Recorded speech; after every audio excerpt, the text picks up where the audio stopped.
Então, bem, primeiro eu queria só ficar em pé, porque tem esse problema de professor, de não conseguir falar direito sentado. Eu queria também agradecer o fato de estar aqui nessa mesa com o Jean, com a Leda, com todos vocês, né?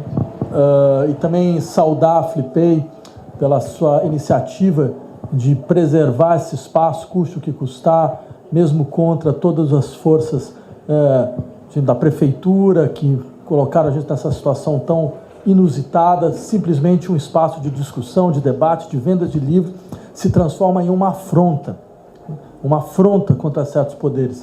Ou seja, esses poderes que gostam do silêncio, né, que gostam do cemitério de Perus, é claro que eles não vão saber o que fazer com o tipo de discussão que a produção independente de livros efetivamente traz para a sociedade brasileira, né? Então também fiquei muito feliz de ser chamado exatamente para essa mesa, que é uma mesa de debate sobre o capital, por várias razões. A primeira delas porque eu acho muito significativo que nesse momento histórico do país tão duro, tão difícil, que tenha esse ímpeto editorial de novas edições do Capital, de colocar em circulação essa experiência, não só intelectual, mas também intelectual e prática, que é expressa na trajetória de alguém como Marx, né? E eu queria insistir porque muitas vezes a gente ouviu nesses últimos tempos da obsolescência do marxismo, e isso a gente ouviu não só daquelas pessoas que fazem parte dos nossos inimigos de sempre, né, que a gente já está mais ou menos acostumado a ouvir, mas também de uma espécie de constelação que a gente poderia chamar do campo dos progressismos, né? E acho importante, por isso, que voltar a este debate, ao debate, afinal de contas, o que significa não só um livro como esse, mas o que significa uma experiência como essa, que é essa experiência de articular, ao mesmo tempo, uma capacidade crítica profunda da situação atual das nossas sociedades. Quer dizer, esse livro foi feito no século XIX, mas ele ainda guarda uma atualidade impressionante em vários aspectos, certo? E um chamado à ação prática coletiva de transformação revolucionária. Eu insisto nesse ponto porque acho que qualquer possibilidade de reconstrução do campo propositivo, de atuação e de praxis, daquilo que um dia foi chamado esquerda, passa por acertar nossas contas com essas experiências fundadoras. E eu, como professor de filosofia, não tenho nenhum problema em ficar lendo livros que algumas pessoas acham que são livros antigos.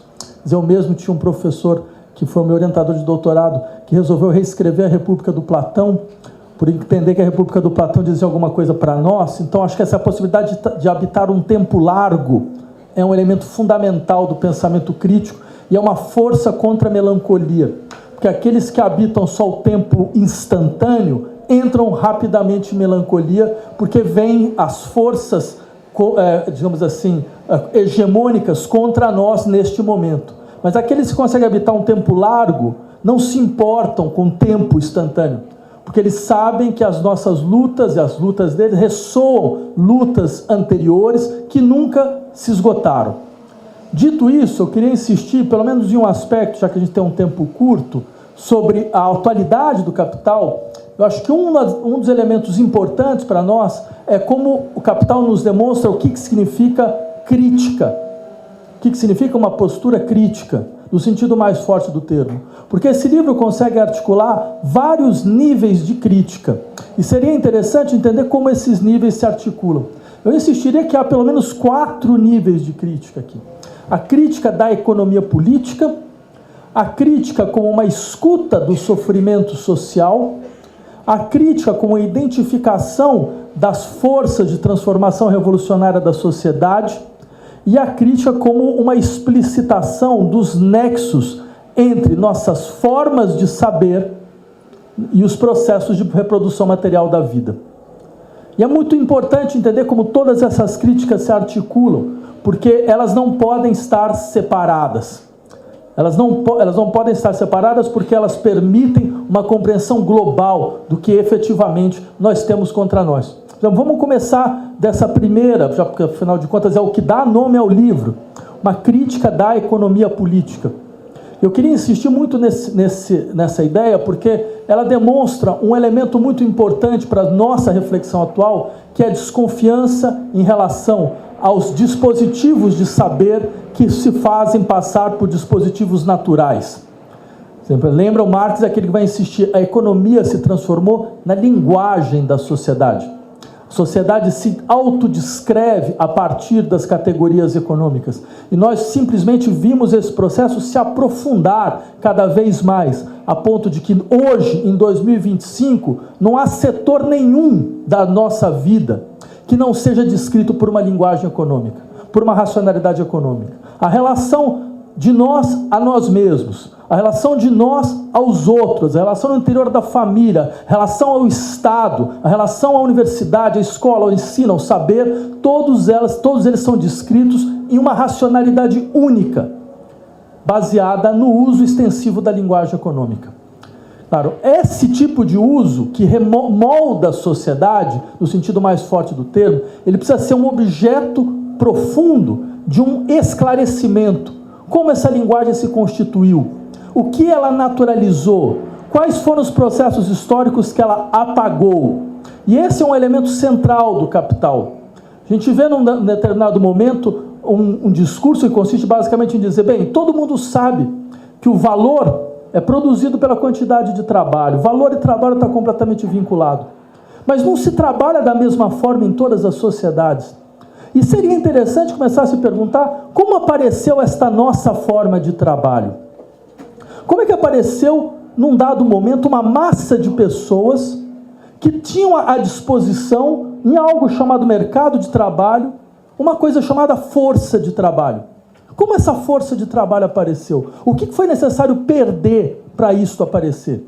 Então você percebe, ele já coloca em ponta cabeça esse discurso liberal clássico, que consiste em dizer, bem, com a saída do feudalismo, com a saída das relações feudais, uma nova liberdade apareceu. O que o Marx diz é, não, uma nova servidão apareceu. Talvez uma servidão até muito mais astuta, muito mais terrível do que a gente estava disposto a imaginar.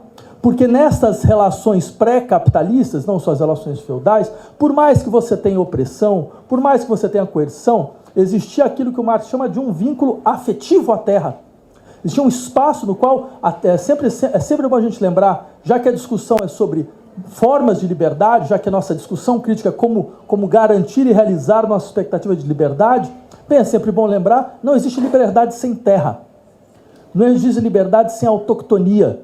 Liberdade não é só uma questão de eu conseguir dar para mim mesmo minha própria lei, mas liberdade também é uma questão de eu conseguir circular num espaço onde ninguém mais controla meu fluxo. Circular num espaço livre. Então, esta perda que fez com que ele vai contar a história a partir da Inglaterra, mas essa história vai se repetir em todos os lugares, certo? A cada um à sua maneira. A perda da terra, a expulsão da terra, a perda dos instrumentos de trabalho, a transformação dos sujeitos em meros suportes de uma força abstrata de trabalho. Certo? E como isso não só é a condição para que a racionalidade econômica comece a se constituir, mas como isto é a expressão fundamental de uma forma de sofrimento social. Marx começa desde o início da sua trajetória, certo? Como aquele que vai insistir, só pode existir crítica social onde tem escuta do sofrimento. Esse é o nosso primeiro passo. Por isso que eu sempre insisti, a teoria da alienação está longe de ser uma teoria do jovem Marx. Ela continua. Se ela não continuar, você não conseguiria entender de onde vem o sofrimento das pessoas. Por que as pessoas só entram numa disposição crítica? Porque elas sofrem. Não porque a crítica faz sofrer, mas porque efetivamente elas entendem que é a partir do dispositivo de questionamento das nossas formas sociais que esse sofrimento que elas sentem no corpo, que elas sentem na sua vida psíquica, que elas sentem quando elas vão dormir, quando elas vão acordar, esse sentimento concreto, absolutamente concreto, certo? Só assim que ele vai poder não só ter uma vocalização, mas ele vai poder ser uma arma apontada contra o presente. Uma arma apontada contra a limitação que o presente nos impõe. Então, por isso, aí tem um terceiro elemento que eu acho importante, essa ideia, e isso nós muitas vezes esquecemos, não há crítica sem o horizonte de uma praxis revolucionária. Esse talvez seja o maior legado que o Marx nos traz. Não é possível um pensamento crítico que não tenha no seu horizonte uma praxis revolucionária de transformação global. Ele vai insistir, não existe transformações locais. Não existe, até porque a gente está vendo muito claramente o que significa essa ideia de que seria possível, de uma maneira ou de outra, autonomizar espaços locais contra a lógica global do capital. A lógica global do capital, ela é implacável, ela não deixa nada fora. Até quando você vai fazer a sua compra de supermercado, quando você vai ligar para o seu namorado ou para a sua namorada, quer dizer, tem um sistema monopolista de extração de valor que age em cada uma das nossas pequenas ações. Isto produziu uma conexão global de sofrimento e catástrofe. A coisa fantástica do Marx é dizer, esta conexão global de sofrimento e catástrofe, que faz com que uma árvore que cai num espaço de ocupação de uma tribo Yanomami me concerne hoje em dia, certo? Uma modificação do processo de produção no Bangladesh toca a minha vida. Isto pode ser não só a história de uma catástrofe global, mas o dispositivo fundamental da constituição de uma subjetividade política global de ação. Porque é possível fazer com que essa técnica que foi levantada contra nós, essa tecnologia que foi levantada contra nós, seja redimida. E que ela possa ser, então, uma arma apontada contra aqueles que nos expoliam e aquele que nos assujeitam. Então, vocês percebem? Tem um terceiro nível importante de crítica.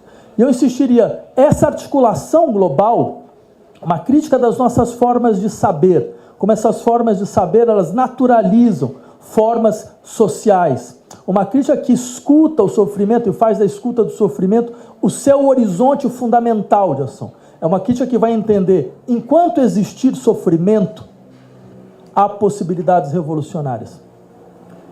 Enquanto as pessoas sofrerem, enquanto existir sintoma, enquanto existir angústia, enquanto existir depressão, vai ser possível uma transformação. Porque essas pessoas não têm sintomas por um defeito pessoal, por uma instabilidade do seu núcleo familiar, não, mas é porque elas sentem as contradições sociais nos seus corpos.